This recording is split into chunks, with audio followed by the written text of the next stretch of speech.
आपका स्वागत है हमारे यूट्यूब चैनल ऑनलाइन एग्ज़ाम पे। दोस्तों, जैसा कि आप जानते हैं कि हम बीएसएफ आरओ एआरएम के लिए भौतिक विज्ञान की सीरीज का पार्ट नंबर नेक्स्ट, जिसके अंतर्गत हम द्रव्यमान केंद्र यानी सेंटर ऑफ मास चैप्टर के बारे में डिस्कस करेंगे। तो जिन्होंने अभी तक हमारा यूट्यूब चैनल ऑनलाइन एग्ज़ाम को सब्सक्राइब नहीं किया, सब्सक्राइब कर लिए। चलते हैं अपने टॉपिक की तरफ। टॉपिक है सेंटर ऑफ मास यानी द्रव्यमान केंद्र। तो द्रव्यमान केंद्र क्या होता है? द्रव्यमान केंद्र होता है किसी भौतिक निकाय का द्रव्यमान केंद्र।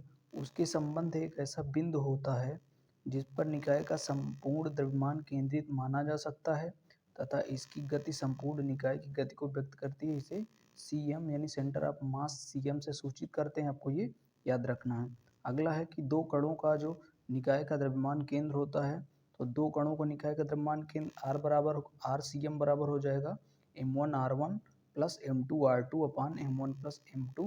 ये हो जाएगा सेंटर ऑफ मास। किसी भी बॉडी का सेंटर ऑफ जो मास होता है यानी उसका द्रव्यमान केंद्र होता है M1 R1 plus M2 R2 अपान M1 प्लस M2 होता है। ये आपको याद रखना है। यदि दोस्तों यहाँ पर M बराबर यानी उसका मास जो है यानी उसका द्रव्यमान अगर कांस्टेंट हो जाए यानी एक हो जाए यानी M1 बराबर M2 बराबर M हो जाए, तो जो सेंटर ऑफ मास होगा वो R1 प्लस R2 अपान 2 हो जाएगा। तो आपको ये याद रखना है। चलते हैं अगले की तरह। अगला जो इम्पोर्टेंट फैक्ट्स है कि यदि दो कणों का निकाय का द्रव्यमान केंद्र निर्देश तंत्र के मूल बिंदु पर स्थित हो, यानी दो कणों के निकाय का जो सेंटर ऑफ मास होता है वो ओरिजिन पर हो यानी मूल बिंदु पर हो, तो क्या होगा? तो जो सेंटर ऑफ मास बराबर हो जाएगा 0 हो जाएगा, या M1 R1 plus M2 R2 बराबर 0 हो जाएगा। तो यहाँ से R2 बराबर निकलेगा माइनस M1 अपान M2 R1। ये आपको याद रखना है। इससे सीधे सीधे न्यूमेरिकल का आपके एग्जाम में पूछे जाते हैं। चलते हैं अगले क्वेश्चन की तरफ। अगला क्वेश्चन है n कणों के निकाय केंद्र का द्रव्यमान कितना होगा? दोस्तों, जो n कण है, n कणों का निकाय का द्रव्यमान केंद्र कितना हो जाएगा? तो RCM बराबर हो जाएगा M1 R1 plus M2 R2 plus M3 R3 plus MN तक बटे M1 plus M2 plus M3 dot dot dot Mn तक हो जाएगा। आपको याद रखना है कि n कणों का जो द्रव्यमान केंद्र है वो इस प्रकार से प्रदर्शित किया गया है। आपको ये याद रखना है। अब दोस्तों देखते हैं कुछ इंपॉर्टेंट फैक्ट्स जो आपके एग्जाम में सीधे सीधे पूछे जाते हैं कि किसी भी निकाय का द्रव्यमान जो केंद्र होता है, किसी निकाय का द्रव्यमान केंद्र निकाय के अंदर भी हो सकता है अथवा नहीं भी हो सकता है। दोस्तों, आपसे क्वेश्चन पूछा जा सकता है कि किसी निकाय का द्रव्यमान केंद्र कहाँ हो सकता है? तो किसी भी निकाय का जो द्रव्यमान केंद्र हो सकता है अंदर भी हो सकता है, द्रव्यमान केंद्र बाहर भी हो सकता है। अगला है, यह आवश्यक नहीं है कि किसी निकाय का द्रव्यमान केंद्र उसका द्रव्यमान होना चाहिए। दोस्तों, यह आवश्यक नहीं है कि किसी भी निकाय का द्रव्यमान केंद्र उसका द्रव्यमान केंद्र में उसका द्रव्यमान होना चाहिए। आपको ये याद रखना है। अगला है रिजिड बॉडी यानी दृढ़ पिंड। रिजिड बॉडी क्या होती है? किसी पिंड पर बाह्य बल लगाने पर उसके कणों में एक दूसरे के सापेक्ष कोई विस्थापन ना हो, तो ऐसे पिंड को दृढ़ पिंड यानी रिजिड बॉडी कहते हैं। एक ऐसा पिंड जो सॉलिड हो यानी उसके पिंड पर बाह्य बल लगाने से कणों में कोई सापेक्ष विस्थापन ना हो, तो उसे रिजिड बॉडी यानी दृढ़ पिंड कहते हैं। अगला है सेंटर ऑफ मास के बारे में कुछ इंपॉर्टेंट फैक्ट्स हैं कि L लंबाई के एक पतले तार का द्रव्यमान केंद्र बिंदु जो होता है वो L/2 0 0 होता है, जो तार का मध्य बिंदु होता है। यानी आपसे क्वेश्चन पूछा जाएगा L लंबाई के पतले तार का द्रव्यमान केंद्र होता है, 4 ऑप्शन दिए होंगे, उस ऑप्शन में L/2 0 होगा। आपको ये याद रखना है। इसी प्रकार अगला है कि R त्रिज्या के एक समान बत्ती तार का द्रव्यमान कोण जो हो जाएगा 0 2R/π/0 पर स्थित होगा। आपको ये भी याद रखना है। चलते हैं अपने नेक्स्ट टॉपिक की तरफ। नेक्स्ट है कि R त्रिज्या के एक समान अर्धवृत्तीय प्लेट का जो द्रव्यमान केंद्र क्या होगा? तो R त्रिज्या के एक समान वृत्तीय प्लेट का जो द्रव्यमान केंद्र हो जाएगा वो 0 हो जाएगा और 4R/3π/0 हो जाएगा। आपको ये भी पता रखना है। अगला है ठोस अर्धगोले का द्रव्यमान केंद्र जो हो जाएगा। ठोस अर्धगोले का जो द्रव्यमान केंद्र के निर्देशांक हो जाएंगे वो 0 हो जाएंगे, 3R/8 हो जाएगा और 0 हो जाएगा। ये हो जाएगा अर्धठोस गोले के लिए। ये R त्रिज्या के अर्धवृत्तीय प्लेट के द्रव्यमान केंद्र हो जाएंगे। अगला है स्थिर अक्षों के परितः दृढ़ पिंडों की घूर्णन गति। दोस्तों, स्थिर अक्ष के परितः का मतलब क्या होता है? जब कोई बॉडी एकदम विरामावस्था में हो तब उसका जो घूर्णन गति क्या होती है यानी रिलेशन मोशन तो होता है जब कोई दृढ़ पिंड किसी अक्ष के परितः इस प्रकार गति करता है कि पिंड का प्रत्येक कण वृत्तीय पथ पर गतिमान है तो समस्त वृत्त के केंद्र पर उस अक्ष पर स्थित हो तो पिंड की गति को घूर्णन गति कहते हैं। घूर्णन गति को घूर्णन गति जिसमें होती है उसे घूर्णन अक्ष भी कहते हैं। और घूर्णन गति की कुछ विशेषताएं हैं जो इस प्रकार हैं कि घूर्णन गति द्विमीय अथवा त्रिमीय होती है। जो घूर्णन रोटेशनल मोशन होता है वो द्विमीय होता है या 2D होता है या 3D होता है। अगला है पिंड के सभी वृत्तीय पथों पर गति करते तथा सभी वृत्तीय पथों का केंद्र घूर्णन अक्ष पर स्थित होता है। यानी सभी कण का जो वृत्तीय पथ होता है वो वृत्तीय पथ पर गति करते हैं तथा वृत्तीय पथों का जो केंद्र होता है घूर्णन अक्ष पर स्थित होता है। अगला है प्रत्येक कण का वृत्तीय पथ घूर्णन अक्ष के लंबवत होता है। फिर इसके बाद अगला है कि सभी कणों का कोणीय वेग समान होता है। यानी घूर्णन अक्ष में क्या होता है, सभी कणों का कोणीय वेग समान होता है, लेकिन रेखीय जो वेग होता है यानी लीनियर वेलोसिटी होती है वो दूरी पर निर्भर करती है। तो विभिन्न कणों के घूर्णन अक्ष से दूरियां भिन्न भिन्न होने के कारण इसका रेखीय वेग भी भिन्न भिन्न होता है। अगला है कि घूर्णन अक्ष पर स्थित सभी कणों का रेखीय वेग शून्य होता है। दोस्तों आपको ये याद रखना है कि घूर्णन अक्ष पर स्थित सभी कणों का रेखीय वेग जो होता है शून्य होता है। चलते हैं अगला अगला जो है यानी बलाघूर्ण। बलाघूर्ण क्या होता है? बलाघूर्ण वो होता है कि जब किसी दृढ़ बॉडी पर आरोपित बाह्य बल उस पिंड को किसी अक्ष के परितः घुमाने का प्रयत्न करता हो तो बल की इस प्रवृत्ति को बलाघूर्ण कहते हैं। बलाघूर्ण का क्या होता है? तो बलाघूर्ण जो बराबर होता है, बलाघूर्ण बराबर होता है बल का परिणाम। ये होता है बलाघूर्ण बराबर बल का परिणाम गुणे घूर्णन अक्ष से बल की क्रिया लेखा की लंबवत दूरी यानी बलाघूर्ण को टो से प्रदर्शित करते हैं। और जो टो बराबर क्या हो जाएगा, एफ इंटू डी हो जाएगा। ये आपको पता होना चाहिए कि टो बराबर एफ इंटू डी हो जाएगा। एसआई पद्धति में बलाघूर्ण का मात्रक देख लीजिएगा कि एसआई पद्धति में बलाघूर्ण का जो मात्रक होता है न्यूटन इंटू मीटर होता है और इसका विमीय सूत्र होता है ml स्क्वायर टी-2 होता है। आपको ये भी याद रखना है। और इसके कुछ इंपॉर्टेंट फैक्ट्स हैं और अगला नोट्स है या आपको याद रखना है कि कार्य का मात्रक न्यूटन इंटू मीटर को जूल लिखा जाता है। आपको पता है कि कार्य का जो मात्रक होता है उसे न्यूटन इंटू मीटर होता है। डब्ल्यू बराबर एफ इंटू डी। एफ हो गया बल का मात्रक न्यूटन, डी हो गया विस्थापन का मात्रक मीटर। तो इसे जूल लिखा जाता है यानी कार्य का जो मात्रक उसे जूल लिखा जाता है। लेकिन बल अघूर्ण का जो मात्रक होता है वो भी न्यूटन इंटू मीटर होता है यानी बल गुणे विस्थापन ये भी होता है। इसे जूल नहीं लिखा जाता क्योंकि कार्य अदिश राशि है जबकि बल अगुण एक सदिश राशि है। दोस्तों आपको पता है कि जो वर्क है वो एक सदिश राशि है। सदिश राशियाँ क्या होती हैं? वे राशियाँ जिनमें परिमाण के साथ साथ दिशा भी होती हैं वो अदिश राशियाँ होती हैं। और सदिश राशियाँ क्या होती हैं? जिनमें दिशा भी होती है और परिमाण भी होता है। आघूर्ण का सिद्धांत यानी प्रिंसिपल ऑफ मोमेंटम।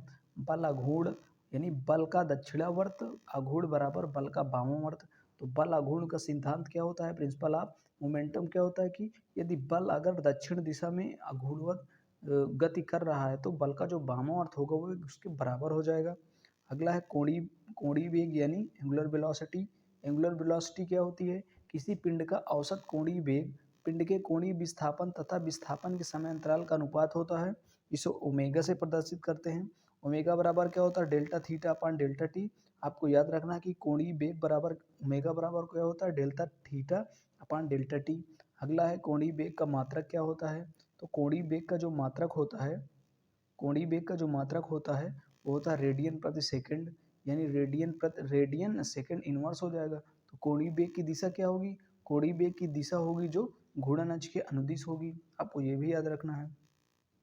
अगला है कोणीय वेग तथा रेखीय वेग में संबंध। दोस्तों काफ़ी इंपॉर्टेंट है आपके एग्जाम के लिए कि जो कोणीय वेग और रेखीय वेग में रिलेशन होता है वो होता वी।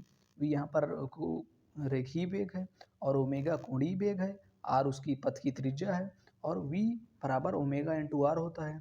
अब देखते हैं एंगुलर एक्सेलरेशन यानी कोणीय त्वरण क्या होता है?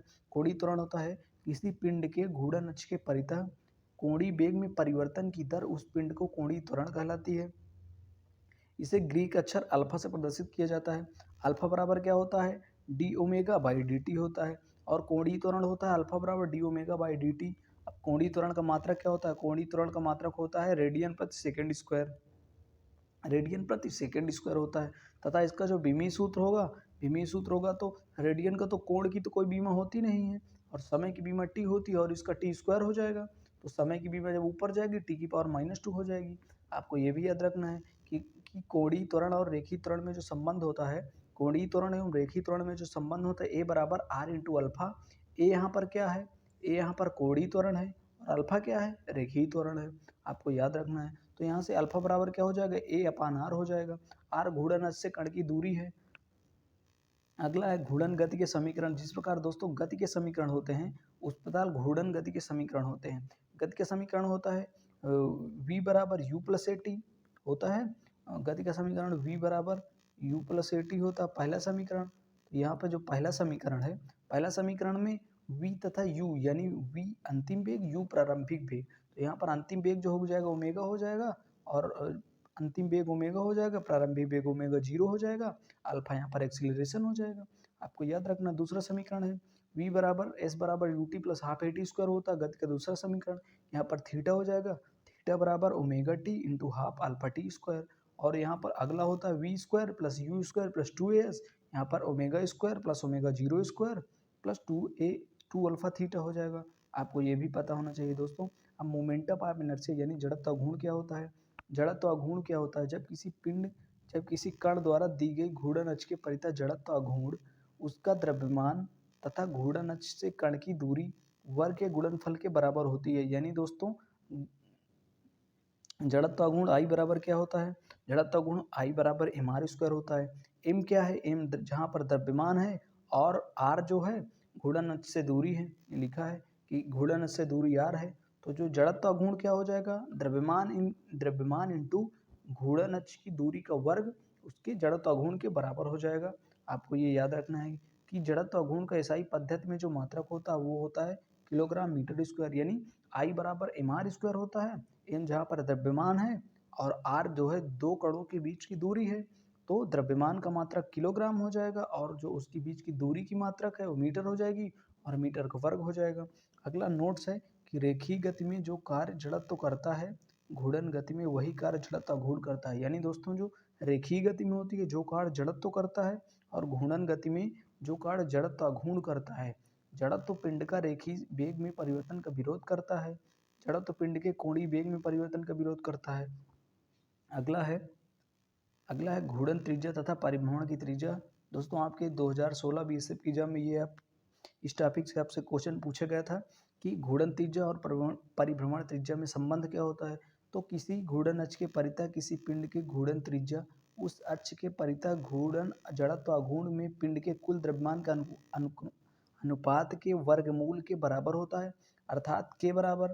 तो अर्थात के बराबर यहाँ से क्या हो जाएगा,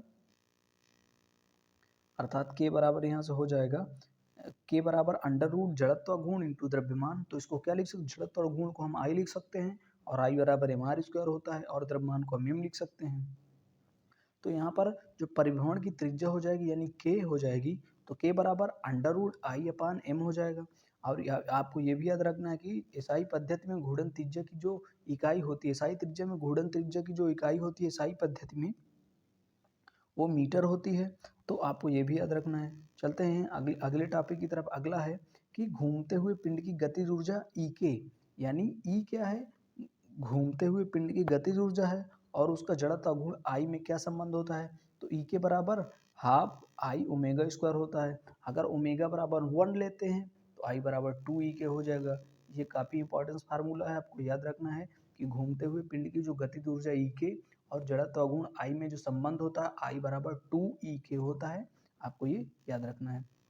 अब है दोस्तों घूर्णन गति और कार्य। तो घूर्णन गति, कार्य और शक्ति में संबंध क्या होता है।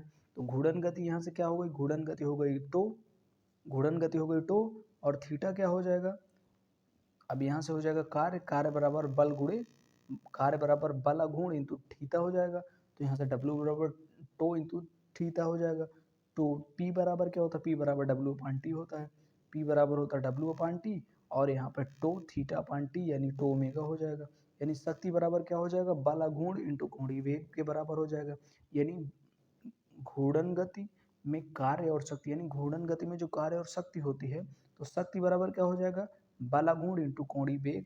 आपको याद रखना है कि घूर्णन गति में जो कार्य एवं शक्ति होती है, शक्ति क्या होता है बल गुण, बल गुण क्या होता है आई, टो बराबर क्या होता है एफ इंटू डी होता है और कोणीय वेग ओमेगा होता है। अब है कोणीय संवेग यानी एंगुलर मोमेंटम। एंगुलर मोमेंटम क्या होता है? एंगुलर मोमेंटम होता है कोणीय अक्ष के चारों ओर कण का कोणीय संवेग के रेखीय संवेग घूर्णन अक्ष के लंबवत दूरी के गुणनफल के रूप में परिभाषित किया गया है। इन द्रव्यमान के एक कण z अक्ष के चारों ओर वृत्ताकार पथ पर v वेग से गतिमान है, तो कण का कोणीय संवेग क्या हो जाएगा? l बराबर क्या हो जाएगा? r into P. तो यहाँ पे क्रॉस लगा, क्रॉस का मतलब l r p sine theta हो जाएगा। आपको ये भी याद रखना है कोणीय संवेग की जो दिशा होती है वो r व p के तल के लंबवत होती है, और कोणीय जो संवेग का मात्रक होता है वो होता है मीटर प्रति सेकंड। मीटर प्रति सेकंड ऊपर जाएगा किलोग्राम मीटर प्रति सेकंड इनवर्स हो जाएगा। अगला है कि कोणीय संवेग और जड़त्व घूर्ण में संबंध क्या होता है? तो कोणीय संवेग और जड़त्व घूर्ण में जो संबंध होता है वो L बराबर L जहाँ कोणीय संवेग है और L बराबर I इंटू ओमेगा। I जड़त्व घूर्ण है और ओमेगा कोणीय वेग है। इसका SI मात्रक यहाँ पे कोणीय जड़त्व घूर्ण का मतलब हो जाएगा कि किलोग्राम मीटर स्क्वायर प्रति सेकंड। अगला है कि बल घूर्ण तथा जड़त्व घूर्ण में संबंध क्या होता है? तो बल घूर्ण जो जड़त्व घूर्ण में संबंध टो बराबर I इंटू अल्फा हो जाएगा। यहाँ पर बल घूर्ण बराबर क्या हो जाएगा? जड़त्व घूर्ण इंटू कोणीय त्वरण हो जाएगा। अगला है कि बल घूर्ण और कोणीय संवेग में संबंध क्या होता है? तो बल घूर्ण और जो कोणीय संवेग में संबंध होता है वो टो बराबर होता है dl अपॉन dt। अब दोस्तों हमारे कुछ इंपॉर्टेंट्स क्वेश्चन यहाँ से हम डिस्कस करेंगे। तो जिन्होंने अभी तक हमारा यूट्यूब चैनल ऑनलाइन एग्जाम को सब्सक्राइब नहीं किया है, सब्सक्राइब कर ले। चलते अपने क्वेश्चन की तरफ। बेहतरीन बेहतरीन क्वेश्चन है दोस्तों आपके लिए, आप इनका रिवीजन करते जाइए और अपनी कॉपी पर नोट डाउन करते जाइएगा। किसी निकाय का द्रव्यमान केंद्र होता है दोस्तों, जो किसी भी निकाय का सेंटर ऑफ मास होता है, यानी किसी भी बॉडी का द्रव्यमान केंद्र होता है, वो निकाय के अंदर भी हो सकता है, निकाय के बाहर भी हो सकता है। तो इसका option number D for defence एकदम करेक्ट हो जाएगा कि किसी भी निकाय का जो द्रव्यमान केंद्र होता है वो निकाय के अंदर भी हो सकता है और निकाय के बाहर भी हो सकता है। चलते हैं अगले क्वेश्चन की तरफ। अगला क्वेश्चन है, एक समान द्रव्यमान के दो कण मूल बिंदु से क्रमशः 2 मात्रक और 4 मात्रक की दूरी पर हैं और एक अक्ष पर स्थित है, तो इनके द्वारा बने निकाय का द्रव्यमान केंद्र मूल बिंदु से कितनी दूरी पर होगा? तो यहाँ पे क्या होता है दोस्तों, 2 का वर्ग, यहाँ पर 3 मात्रक आ जाएगा, ये आपको हल कर लेना है। चलते हैं अगले क्वेश्चन की तरफ। अगला क्वेश्चन है, वृत्ताकार वलय का द्रव्यमान केंद्र एक ऐसे स्थान पर होता है जहाँ, यानी दोस्तों आपसे पूछा गया कि वृत्ताकार जो वलय होता है उसका द्रव्यमान केंद्र कहाँ पर होता है? तो जो वृत्ताकार द्रव्यमान का केंद्र होता है वो कहाँ पर होता है? जहाँ द्रव्यमान केंद्र निहित नहीं रहता है, यानी जहाँ द्रव्यमान केंद्र निहित नहीं रहता है तो वृत्ताकार वलय का द्रव्यमान केंद्र वहीं होता है। अगले क्वेश्चन की तरफ चलते हैं। अगला क्वेश्चन है, वह बिंदु जहाँ पर किसी निकाय का द्रव्यमान केंद्र केंद्रित माना जा सकता है उसे द्रव्यमान केंद्र कहते हैं। इसका option number B for B S F एकदम करेक्ट हो जाएगा। चलते हैं अगले क्वेश्चन की तरफ। अगला क्वेश्चन है, समान द्रव्यमान के दो कण में एक स्थिर है तथा दूसरे का त्वरण ए है, इस निकाय का द्रव्यमान केंद्र का त्वरण क्या होगा? तो दोस्तों इस निकाय का जो द्रव्यमान केंद्र का त्वरण हो जाएगा यानी a/2 हो जाएगा, यानी उसका त्वरण का आधा हो जाएगा। तो इसका option number B for B S F एकदम करेक्ट हो जाएगा। चलते हैं अगले क्वेश्चन की तरफ। अगला क्वेश्चन है, m तथा 2m द्रव्यमान के दो कणों के बीच की दूरी r है, यदि m द्रव्यमान का स्थान परस्पर बदल दिया जाए तब द्रव्यमान केंद्र का विस्थापन कितना हो जाएगा? r/3 हो जाएगा। इसका ऑप्शन नंबर ए फॉर एकदम एयरफोर्स एकदम करेक्ट हो जाएगा। अगला क्वेश्चन है, एक घूमते हुए टेबल पर एक मनुष्य अपने हाथ को फैलाकर चक्रण दिशा करता है, तो अपने अगर हाथ को झुकाएगा तो चक्रण की दर जो होती है वो बढ़ जाएगी। Option number B for B S F एकदम करेक्ट हो जाएगा। अगले क्वेश्चन की तरफ चलते हैं। अगला क्वेश्चन कोणीय संवेग का गुणनफल होता है, तो कोणीय संवेग का गुणनफल जो होता है जड़त्व गुण और कोणीय वेग के बराबर होता है। इसका option number C for C D S एकदम करेक्ट हो जाएगा। अगला क्वेश्चन है कि जड़त्व गुण और कोणीय त्वरण का गुणनफल क्या कहलाता है? तो जड़त्व गुण और कोणीय त्वरण का गुणनफल जो होता है बला गुण कहलाता है। इसका option number B for B S F एकदम करेक्ट हो जाएगा। अगला क्वेश्चन है कि घूर्णन गति करती हुई गोल मेज पर अचानक एक लड़का आकर बैठ जाता है, तो निम्नलिखित में क्या संरक्षित रहता है? दोस्तों घूर्णन करती हुई गति पर गोल मेज पर अगर एक लड़का आकर बैठ जाता है तो उसका कोणीय संवेग संरक्षित रहता है। इसका option number C for C D S एकदम करेक्ट हो जाएगा। अगला क्वेश्चन है, किसी एकांक व्यास तथा एकांक द्रव्यमान वाली वृत्ताकार प्लेट के जड़त्व घूर्ण किसी व्यास की परितः उसका 1/16 गुना होता है, आपको ये याद रखना है। अगला क्वेश्चन है, आर त्रिज्या तथा एम द्रव्यमान वाली एक वृत्तीय चकती के व्यास के सापेक्ष जड़त्व घूर्ण का व्यंजक क्या होगा? तो आर त्रिज्या के एम द्रव्यमान वाले वृत्तीय चकती के व्यास के सापेक्ष जो जड़त्व घूर्ण का व्यंजक होगा वो होगा 1/4 एम आर स्क्वायर। आपको ये भी याद रखना है कि जड़त्व घूर्ण का SI मात्रक क्या होता है? तो आई बराबर एम आर स्क्वायर होता है। एम जहाँ पर द्रव्यमान है, द्रव्यमान का मात्रक किलोग्राम होता है, और आर बराबर कणों के बीच की दूरी और जो मीटर स्क्वायर होती है, तो इसका option number D for defence एकदम करेक्ट हो जाएगा। अगला क्वेश्चन है, यदि किसी घूमती हुई वस्तु का जड़त्व गुण उसके द्रव्यमान पर पुनर्वितरित के कारण बढ़ जाता है, यानी उसके द्रव्यमान में जब बंटवारा करते हैं तो उसका कोणीय वेग क्या होता है, कोणीय वेग घट जाता है। इसका option number A for air force एकदम करेक्ट हो जाएगा। चलते हैं दोस्तों नेक्स्ट क्वेश्चन की तरफ। नेक्स्ट क्वेश्चन है कि किसी वस्तु का द्रव्यमान केंद्र m है और दिए हुए घूर्णन अक्ष के परितः घूर्णन त्रिज्या k है, तो घूर्णन अक्ष के परितः वस्तु का जड़त्व गुण कितना होगा? वस्तु का जड़त्व गुण I बराबर एम के स्क्वायर हो जाएगा। कोणीय संवेग का एसआई मात्रक क्या होता है? कोणीय संवेग का एसआई मात्रक किलोग्राम मीटर स्क्वायर प्रति सेकंड होता है। आपको ये भी याद रखना है। अगला क्वेश्चन ये लास्ट क्वेश्चन है आपके एग्जाम के लिए, लास्ट क्वेश्चन है आज के लिए। आज का लास्ट क्वेश्चन है हमारा कि एम द्रव्यमान तथा एल लंबाई की एक पतली छड़ का इसके सिरे की लंबाई से लंबवत गुजरते हुए अक्ष के परितः जड़त्व गुण कितना होगा? तो जड़त्व गुण होगा ml स्क्वायर अपॉन 3 हो जाएगा। अगला क्वेश्चन है आर त्रिज्या की एक वृत्ताकार चकती की इसके केंद्र तथा तल के लंबवत अक्ष के परितः जड़त्व गुण कितना होगा, यानी घूर्णी त्रिज्या कितनी होगी? r/√2 हो जाएगी। दोस्तों ये और लास्ट क्वेश्चन आज का है कि m है, m द्रव्यमान r त्रिज्या की एक ठोस गोले को स्पर्श रेखा के परितः जड़त्व गुण 7/5 पे मार स्क्वायर हो जाएगा। दोस्तों ये रहे हमारे कुछ इंपॉर्टेंट्स दोस्तों, और अभी 2 क्वेश्चन बाकी हैं कि कोणीय वेग ओमेगा और रेखीय वेग v में संबंध क्या हो जाएगा? तो v बराबर r इंटू ओमेगा हो जाएगा। Option number A for air force एकदम करेक्ट हो जाएगा। अगला क्वेश्चन है m द्रव्यमान के एक कण एक सच के समांतर अचर वेग से गतिमान है, तो सापेक्ष जो कोणीय संवेग होगा नियत रहेगा। इसका option number B for BSF एकदम करेक्ट हो जाएगा। दोस्तों ये हमारे कुछ इंपॉर्टेंट्स थ्योरी पार्ट तथा क्वेश्चन पार्ट है। तो दोस्तों अगर ये वीडियो आपको पसंद आई हो तो लाइक ज़रूर करें और हमारे चैनल को अपने दोस्तों के बीच में शेयर करें। मिलते हैं नेक्स्ट वीडियो के साथ, तब तक के लिए जय हिंद।